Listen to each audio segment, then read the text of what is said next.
So nitwa Turinimana, natangiye akazi itariki ya mbere z'ukwezi kwa munani. Ubwo natangiye aka kazi ko gucunga umutekano w'ibintu n'abantu. So najyaga ngenda ahantu hatandukanye hakorerwa n'abantu b'abasirikare hariya kuri perezidanse. So nkabona ukuntu bahagaze, nkabona bahagaze neza cyane. Ndavuga ati nanjye ibintu wabigerageza bishobora kuzangirira akamaro. So aka kazi ntacyo kantwaye. Icya mbere ni ukugakora ugakunze, ukagakorana umutima.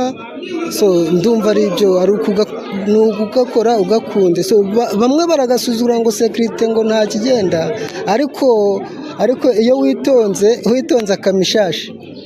Icya mbere na mbere ni ugukora akazi ugakunze, ugashyizeho umutima, nta mitima ibiri ufite.